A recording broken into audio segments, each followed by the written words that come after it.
नमस्कार, times of Swaraj में आप सबों का स्वागत है और मैं हूं संतोष सिंह। और आज हम टाइम्स ऑफ स्वराज में चर्चा कर रहे हैं कि 2024 के लोकसभा चुनाव के परिणाम आने के बाद जिस तरीके से पूरे देश में यह चर्चा होनी शुरू हो गई कि बिहार ही एक ऐसा राज्य रहा जहां मोदी मैजिक को नीतीश की मैजिक ने करामात करके दिखा दिया।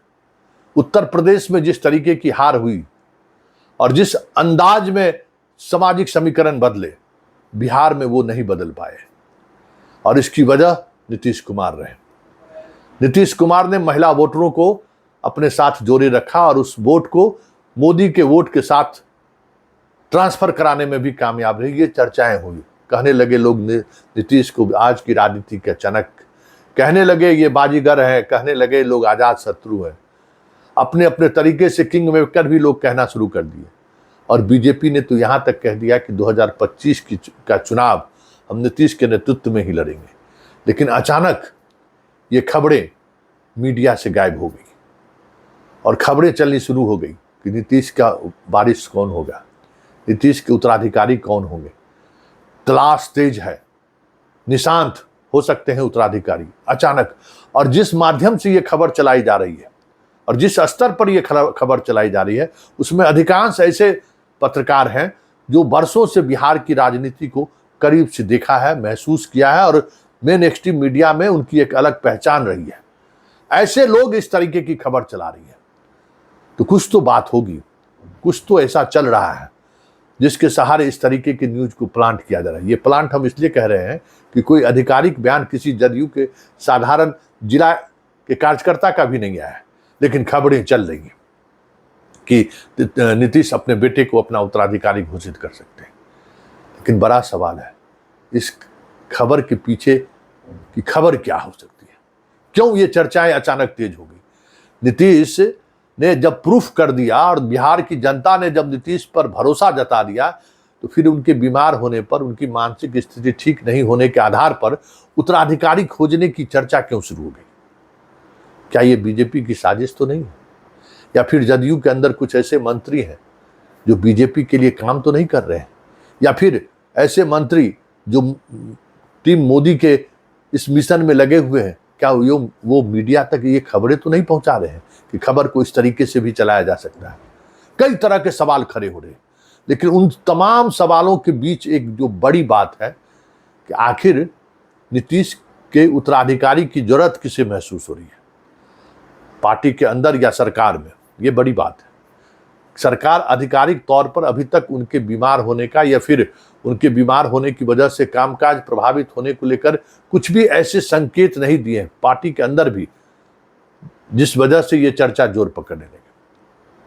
तो खबर यही है कि इस पूरी तौर पर इस खबर को कहीं न कहीं बीजेपी का जो वो थिंक टैंक है, जो बिहार को लेकर अभी भी मोदी पर मैजिक ना चलने के बावजूद भी नीतीश कुमार को हाशिए पर ले जाने की कोशिश में जो थिंक टैंक जुटा हुआ है, ठीक वहीं से ये चीजें खबरें बाहर आई हैं और ये पूरी प्लान का हिस्सा है कि नीतीश कुमार के प्रति बिहार की जनता ने जो भरोसा जताया है, और 2020 के विधानसभा चुनाव की बात करें और 2024 के लोकसभा चुनाव की बात करें, विधानसभा से लोकसभा में 3% ज्यादा वोट लाने में कामयाब हुए। ये अलग बात है कि 19 की तुलना में कम है, लेकिन 19 कहां आधार रहा है। 20 में तो लोगों ने नीतीश कुमार को खारिज कर दिया था।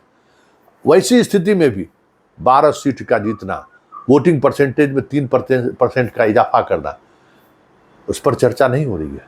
चर्चा उत्तराधिकारी की होने लगी है। तो वो है बीजेपी का प्लान बी, जिसके सहारे अभी भी छटपटाहट है कि बिहार कैसे जल्दी मेरे हाथ में आ जाए, क्योंकि मोदी का सपना, हमें लगता है वो सपना अधूरा ही रह जाएगा जब तक वो बिहार जैसे राज्यों में बीजेपी की सरकार के शपथ ग्रहण समारोह में शामिल नहीं हो पाएंगे। क्योंकि 2014 से लगातार प्रयास कर रहे हैं, लेकिन बिहार उनके हाथों से फिसल जा रहा है, हर बार उनके हाथों से फिसल जा रहा है।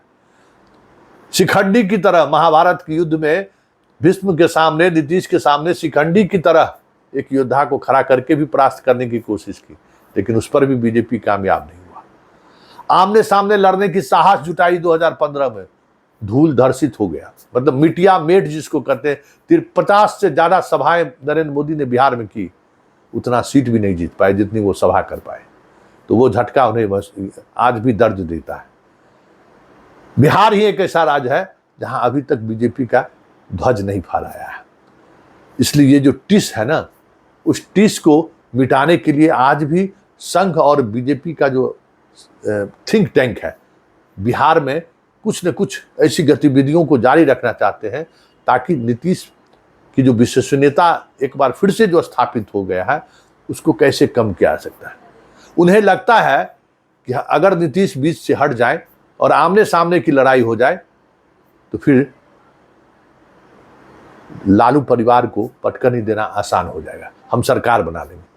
ये उनकी खुशफहमी है या फिर कुछ और, ये तो बात की बात है जब ये बात स्थिति बनेगी। लेकिन इतना तय है कि नीतीश के खारिज करने के लिए जिस तरीके से उनके उत्तराधिकारी को लेकर एक खबरें प्लांट की जा रही हैं, उससे नीतीश की सेहत पर असर पड़े या न पड़े, नीतीश की राजनीति की सेहत पर असर पड़े या न पड़े, बीजेपी को नुकसान होगा, ये तय माना जा रहा है। क्योंकि नीतीश का वोट अगर इस आधार पर शिफ्ट होना शुरू हो गया कि हमें किसके साथ जाना है, तो हमें लगता है कि बहुमत वोटर लालू के साथ जाना पसंद करेगा, बीजेपी के साथ जाना पसंद नहीं करेगा। क्योंकि आज भी बीजेपी स्टेट लेवल पर नेता की क्राइसिस के दौर से गुजर रहा है, मतलब नेता है ही नहीं।